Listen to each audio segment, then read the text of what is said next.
Γεια σας και καλώς ορίσατε σε άλλο ένα βίντεο των Animelogist. Σήμερα θα μιλήσουμε για άλλη μια φορά για την ανοιξιάτικη σεζόν. Φέτος όμως είναι διαφορετική, μιας που δεν είναι γεμάτη με καινούρια πράγματα, αλλά με sequels. Αυτό φυσικά δεν σημαίνει ότι δεν βγήκαν νέα καλά πραγματάκια ή ότι δεν ξαναβγήκε Yuri με αποτυχημένη παραγωγή, αλλά περισσότερα θα μάθετε μετά την παρακολούθηση. Όχι, δεν θα κράξω το Yuri. Τέλος πάντων, αυτά από μένα. Πάμε στο βίντεο.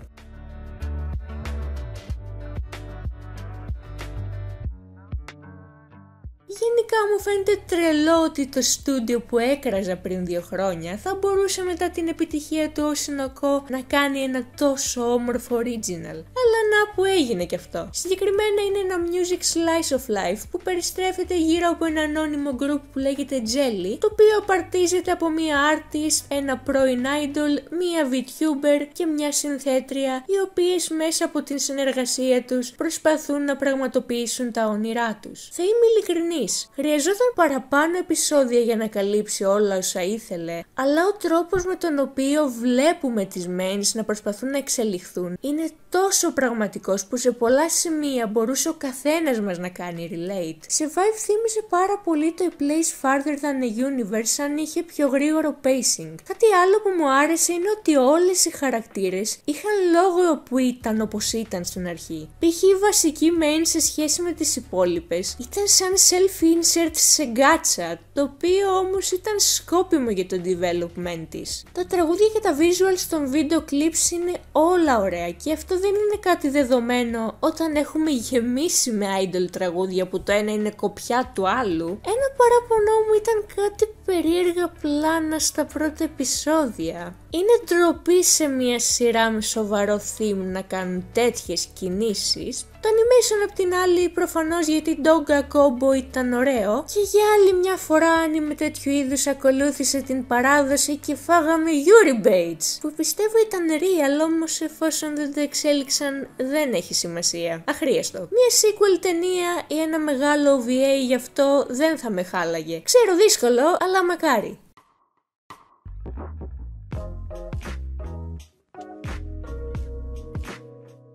Βρισκόμαστε στο Bocchi Era, δηλαδή στην εποχή που έχουν αναστηθεί τα music anime και συγκεκριμένα μπάντες από κοπέλες. Και ξέρεις κάτι, το απολαμβάνω που επιτέλους βλέπουμε και τέτοιες σειρές. Δεν κατάλαβα ποτέ γιατί μετά το K-On! Δεν εξακολούθησαν εκείνη την πορεία και άλλα στούντιο. Από την άλλη βρισκόμαστε στο 2024. Κοπέλες που παίζουν μουσική ίσον πρέπει να είναι Yuri Baits. Με χαλάνε απαραίτητα. Όχι αν δεν γίνει το νέο theme που πρέπει να χώνουμε σεξουαλικότητες έτσι απλά για να υπάρχουν. Όσοι με γνωρίζουν ή έχουν δει και παλαιότερα βίντεο ξέρουν ότι υποστηρίζω την LGBT κοινότητα εκεί που χρειάζεται να υπάρχει. Απλά όπως και στο Jellyfish που είναι το άλλο music anime τη σεζόν, νιώθω ότι η σεξουαλικότητα ξεκινάει να είναι κάτι trend παρά να έχει ένα σοβαρό αντίκτυπο για να ακουστεί. Επίσης παρακαλώ τα στούντιο να σταματήσουν την κακομεταχείριση καλών Yuri και να βγάλουν κάτι της προκοπής γιατί είναι κρίμα να βλέπουμε καλύτερο Yuri material ως sub-genre. Και μετά από αυτή την γενική εισαγωγή ας πιάσουμε το Girls Band Cry. Μια σπαστικιά, μία street musician και μία drummer που ωριακά είναι σαν μοντέλο προσπαθούν να φτιάξουν μία μπάντα καθώς η κάθε μία τους έχουν μία διαφορετική εμπειρία για το πώς τους έχει αντιμετωπίσει η ζωή. Η Νίνα ή αλλιώς ζητάει ταβερνόξυλο είναι μια κοπέλα που παράτησε το Λύκειο και επέλεξε να μετακομίσει μόνη της στο Τόκιο με κύριο στόχο να πάρει τη ζωή στα χέρια της, ακαδημαϊκά αλλά και οικονομικά. Την πρώτη της μέρα στο Τόκιο θα πετύχει την αγαπημένη της μουσικό Momoka, η οποία έσπασε με την μπάντα της και έχει πάρει την απόφαση να γυρίσει πίσω στους δικούς της. Και από εδώ ξεκινάει η νέα μας περιπέτεια για το πώς η Momoka τελικά θα μείνει στη πόλη, γιατί η σπαστικιά τα παράτησε όλα, ποιες νέες χαρακτήρες θα μπουν στο βασικό σχήμα της σειράς και γιατί, αλλά κυρίως σας αφήνω να ανακαλύψετε μόνοι σας γιατί η σπαστικιά ζητάει ταβερνόξυλο. Ας πιάσουμε ίσως τα πιο controversial ζητήματα του anime που είναι το animation. Το έχετε ήδη καταλάβει από τα τρέιλερ που παίζουν στην οθόνη σας ότι είναι CGI. Αν και με το πρώτο τρέιλερ που είχε βγει πριν αρκετό καιρό με έβρισκε αρκετά αρνητικό, το τελικό προϊόν αποδεικνύει ότι μπορεί να στηρίξει τρανά την επιλογή του. Δεν είναι σε καμία περίπτωση το καλύτερο CGI που μπορείς να βρεις εκεί έξω, αλλά κάνει αρκετά καλά τη δουλειά του και κυρίως στα facial expression, ώστε να μην χαλάει οποιοδήποτε κλίμα. Λατρεύω τα memes της σειράς που έπαιξαν μεγάλο ρόλο στην προώθησή του και για κλείσιμο τις κατακάνατε συνδρομητικές και δεν το έχετε πάρει κανένα.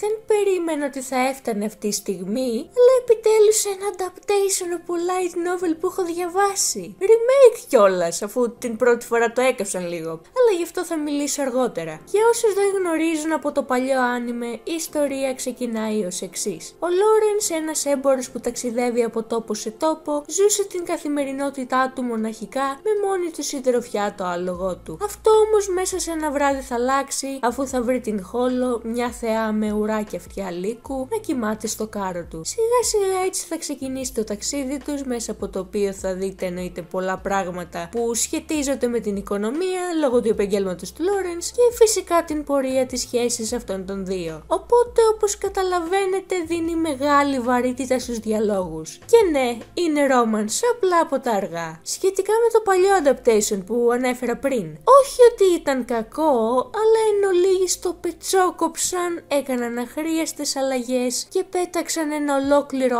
arc το οποίο είναι συνδετικός κρίκος για την συνέχεια. Ευτυχώς αυτή τη φορά, παρά το στούντιο που το ανέλαβε, δεν υπήρξαν θέματα. Αν εξαιρέσουμε κάτι inner thoughts του main που δεν χωρούσαν να μπουν, είναι εντελώς πιστό στο original material. Το animation, αν και όχι πάντα τέλειο, αρκετά ικανοποιητικό και εκεί που πρέπει να δώσει παραπάνω έμφαση τη δίνει. Το character design πολύ κοντά με αυτό του light novel, το soundtrack, αν και με φόβιζε λίγο λόγω του υψηλού πύχη που είχε θέσει στο παλιό, κατάφερε να το ξεπεράσει χάρη στον Kevin Penkin ή αλλιώς τον δημιουργό πίσω από το soundtrack του Made in Abyss που παρέδωσε για άλλη μια φορά ένα αριστούργημα. Δεν μπορώ να πω το ίδιο και για τα openings, endings, αν και ήταν ωραία τα openings, σίγουρα δεν μπορώ να τα συγκρίνω με το πρώτο παλιό opening ή το δεύτερο παλιό ending. Πριν κλείσω, θέλω να διευκρινίσω ότι αυτή τη στιγμή που τα λέω αυτά δεν έχουν βγει ακόμα όλα τα επεισόδια, οπότε αν κάτι πήγε στραβά μέχρι να βγει το βίντεο, με συγχωρείτε. Εύχομαι να το φτάσουν μέχρι το τέλος αυτή τη φορά και να συνεχίσουν να βγαίνουν τόσο καλά remakes.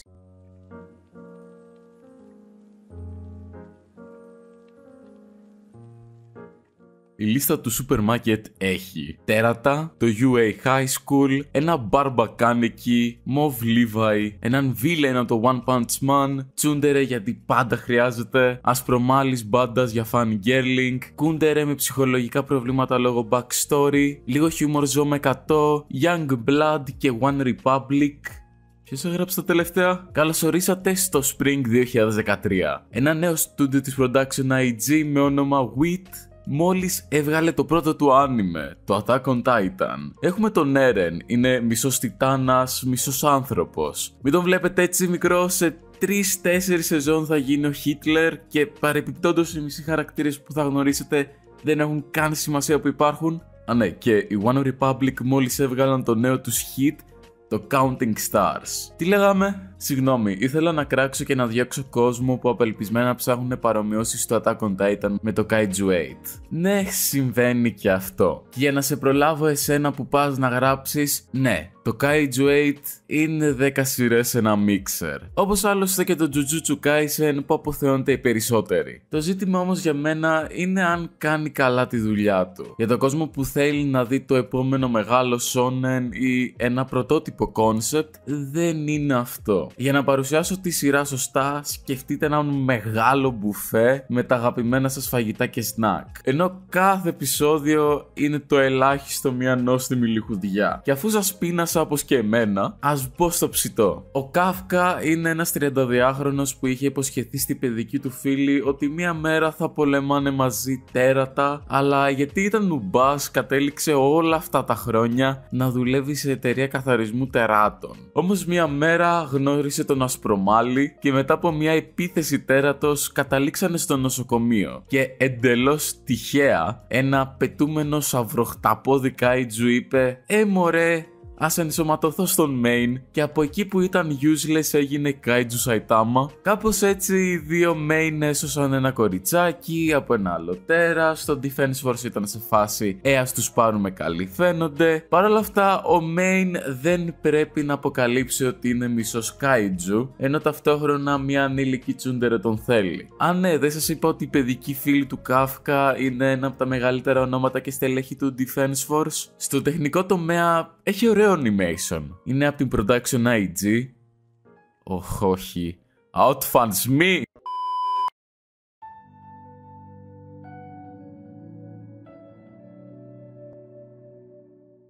Και κάνουμε τάμα κάθε φορά, έστω κάπως κατέληξε να βγαίνει ένα post-apocalyptic το χρόνο. Και το συγκεκριμένο σίγουρα δεν απογοήτευσε. Η αρχή θα ακουστεί κάπως χαζή, αλλά μην κολλάτε εκεί. Με την εγκατάσταση του 7G στην Ιαπωνία, κάπως αυτό επηρέασε τον κόσμο και όσοι ήταν από 21 και πάνω πήραν μορφή ζώων και σε βάθος χρόνου θα χάσουν και την ανθρωπιά τους. Μία από τις mains, έχοντας χάσει τη φίλη της εκείνο το διάστημα, βρίσκει ένα παρατημένο τρένο και θεωρεί καλή ιδέα να πάει μόνη της να τη βρει. Τόσο μόνη που δεν πήρε χαμπάρι ότι είχαν χωθεί και οι υπόλοιπες mains μαζί. Μέσα από αυτή τους τη διαδρομή θα ανακαλύψουν σε τι κατάσταση βρίσκονται οι υπόλοιπες περιοχές και αν τελικά επηρεάστηκαν όλοι με τον ίδιο τρόπο που επηρεάστηκε το χωριό τους. Μπορεί το cute εξωτερικό του να ξεγελάει, αλλά είναι ένα πολύ σωστά εκτελεσμένο και action-packed post-apocalyptic με horror elements που σε κάθε επεισόδιο σε αφήνει σε αγωνία για την συνέχεια. Οι χαρακτήρες δεν έχουν κάτι που θα σε κάνει να τις θυμάσαι μετά από χρόνια, αλλά δένουν καλά μεταξύ τους. Από άποψη παραγωγής ήταν μια χαρά. Το μόνο που μπορεί να χαλάσει μερικούς είναι ότι έχει το character design του Love Live σε πιο απλοποιημένη εκδοχή. Αν και δεν είναι όσο underrated ήταν όταν ξεκίνησε να παίζεται. Και πάλι θεωρώ ηλίθιο που για ακόμη μια φορά το είδε λάθος κοινό και έφαγε drop στα 5 πρώτα λεπτά. Γενικά καλό είναι να μην βγάζουμε γρήγορα συμπεράσματα για κάτι ή αν βγάζουμε τουλάχιστον να μην βάζουμε βαθμολογία αφού δεν έχουμε την full εικόνα για να είναι σωστή.